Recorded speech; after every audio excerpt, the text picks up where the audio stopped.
Bismillah ar-Rahman ar-Rahim, salam alaikum.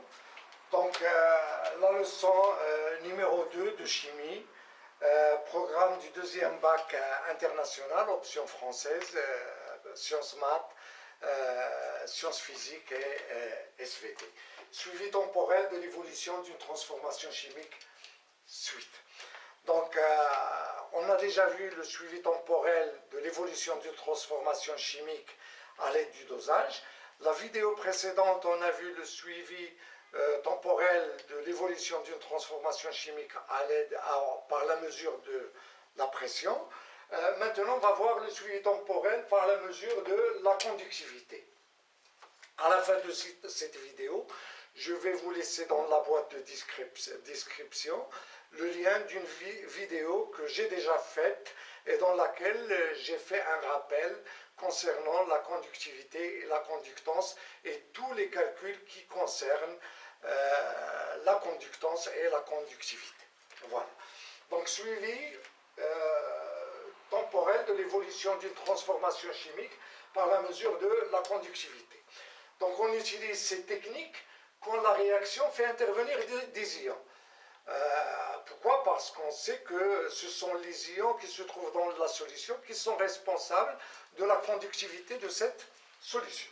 Exemple, la réaction entre le 2-chloro-2-méthylpropane, qu'on va noter comme formule chimique RCl, avec l'eau.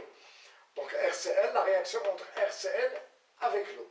L'équation chimique de la réaction, on a RCl plus H2O, ça nous donne ROH, plus H plus AQ, plus Cl moins AQ. Donc on voit bien qu'au cours de la réaction, il y a formation de H plus et de Cl moins, des ions Cl moins. Donc la conductivité de la solution va augmenter au cours du temps. Donc qu'est-ce qu'on fait? À l'instant t égale à 0, on introduit 9,2 puissance moins 3 mol de RCl dans 75 ml d'eau. Donc à l'instant t égale à 0, la conductivité est égale à 0.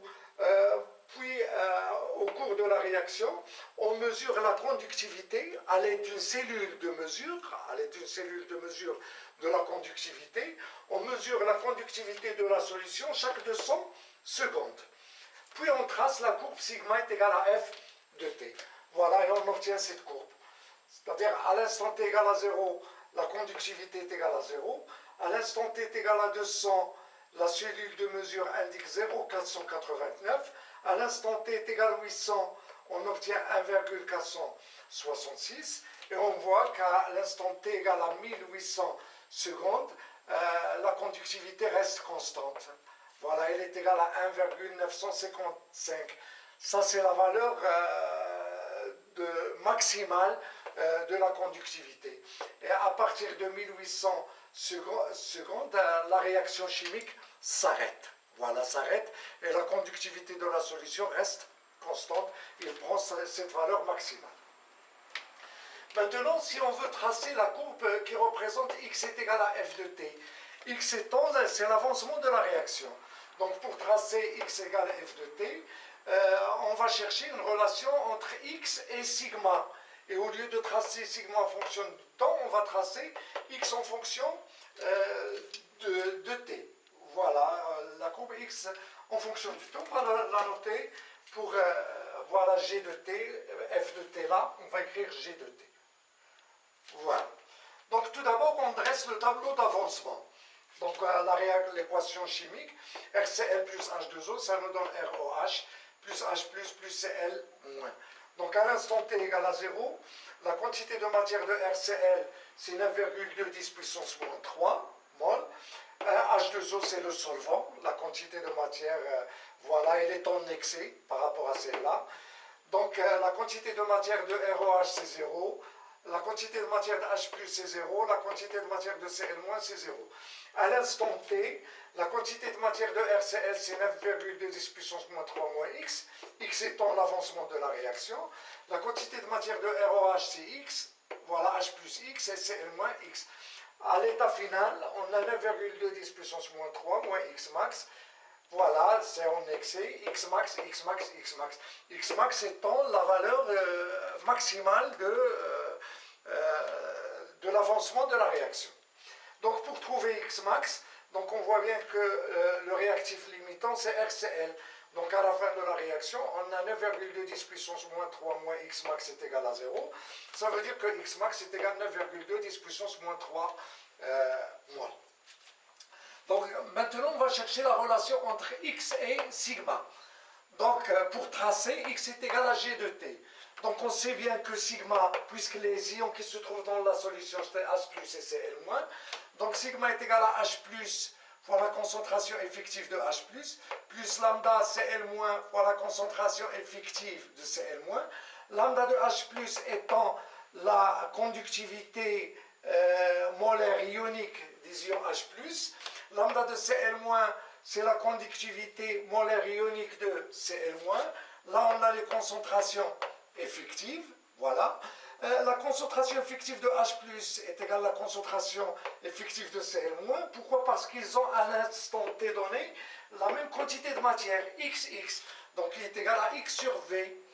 V, c'est le volume de la solution.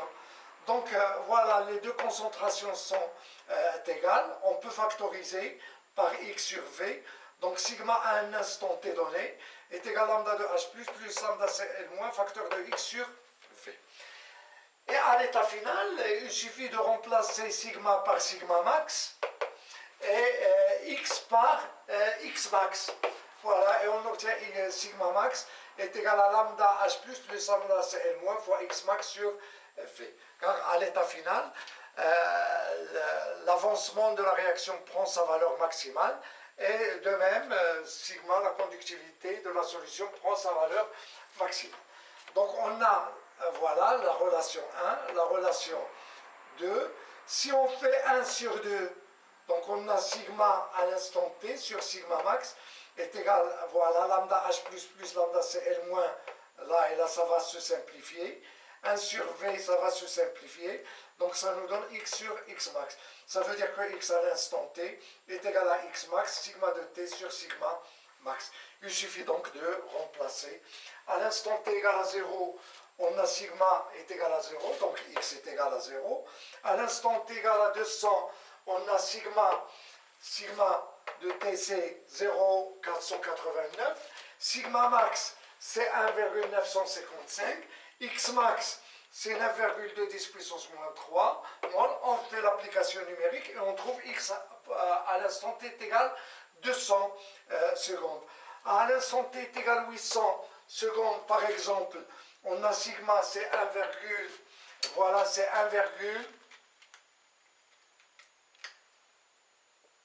1,466. Sigma max, c'est 1,955. X max, c'est 9,10 puissance moins 3. Et on trouve la valeur de X à l'instant 800 secondes.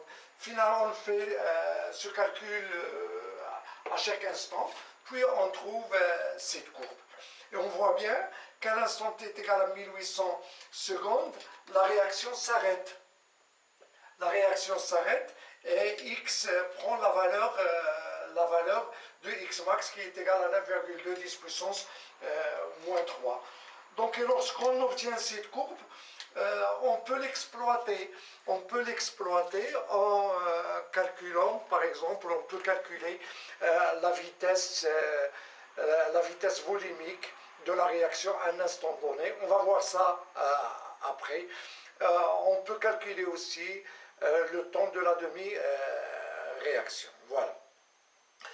Et on peut aussi tracer la quantité de matière, la variation de la quantité de matière de RCl en fonction du temps. Donc on sait que la quantité de matière de RCl est égale à 9,2 10 puissance moins 3 moins X. Ça veut dire que la quantité de matière de RCl diminue. Voilà, diminue. À l'instant t égale à 0 est égal à 9,2 10 puissance moins 3. Puis ça diminue. Voilà, et on obtient, voilà cette courbe. Voilà. À l'instant t égale à 0, la quantité de matière de RCl est égale à 9,2 10 puissance moins 3. Ça diminue jusqu'à ce qu'elle devienne égale à 0 à l'instant 1800 secondes. Voilà, car RCl c'est le réactif limitant. À l'instant t égale 1800 secondes, il disparaît totalement. Voilà. ainsi se termine cette vidéo. Et si vous aimez ce contenu, faire j'aime, partagez la vidéo et abonnez-vous à la chaîne. À bientôt.